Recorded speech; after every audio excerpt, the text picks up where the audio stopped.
a story. A story about people who made a decision. A decision whether it was to act, dance, or even sing. But today I'm speaking with Nora Cripe. Please welcome Nora Cripe. How are you doing today?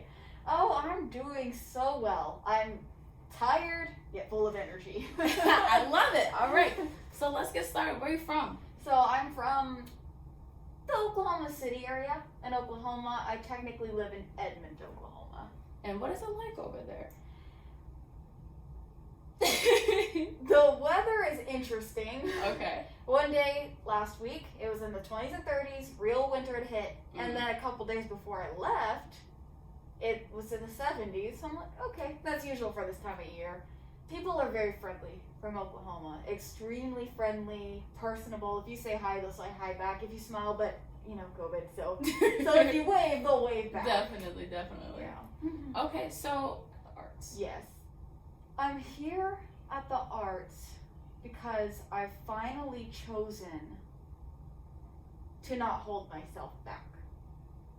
What do you mean by that? Go into detail for me. So, I've done acting my whole life. Okay. I've done performing my whole life through school and everything, but unfortunately, I had some difficult things happen, some things that had caused some trauma. I didn't realize that this trauma was associated specifically with music, with acting, and performing in general. That's what I love to do. That's my coping, actually. So especially since I began college 7 years ago, I was not performing like I used to do. In fact, I found that when I was with new people, or if I lived with new roommates and stuff like that, I often would not even mention the fact that I perform, that I play instruments, that I write music. I would kind of minimalize it and try to put on a different face. Mask. Yes, a mask. And so, over the last couple of years, I got married to the love of my life. I love Shout out to hubby. What's his name? Daniel Cripe. Okay. He's the mister. Oh. And I've been able to do a lot of real healing. I've been in a very loving, healthy, beautiful relationship that has really given me the space to be able to start being my real self. And not that I was hiding it, but again, it was a trauma response. And as time has gone on, I've done real healing. My health has gotten better. My mental health has gotten better. My spiritual well-being and all of these things. And now I'm more balanced. And when the audition came in February, I actually was tagged on Facebook by my sister. Oh gosh. And so when I saw it, I actually have been to something like this before too. Okay. 10 years ago when I was 16 years old. It was the same kind of conference but way bigger in Los Angeles. Ooh. And it was a lot less personable, a lot more businessy, too large, like kind of, yeah. You know. And so, when I looked up Arts International, I was like, this place is actually very legitimate. And it has a good message. And when I went to my audition, Ashley, she was the one who was my scout. From the beginning, she said, to do well in this industry, you need to know yourself. You can't have other people telling you who you're supposed to be. And that really struck a chord with me. And so from that moment on, I did my audition and everything. I killed it, I guess. That's right. But afterwards, I was crying. I felt very upset. And it wasn't until that moment that I realized that my performing was connected with my trauma. And so this, to me, being here and doing this, the reason I'm here is to actually pursue what I've always loved to do, to show myself and to show the world, hey, this is me. This is who I really am. And for me, it provides a sense of accomplishment, but not only that, I have bigger goals. Initial first thoughts when you got the email, welcome to the arts.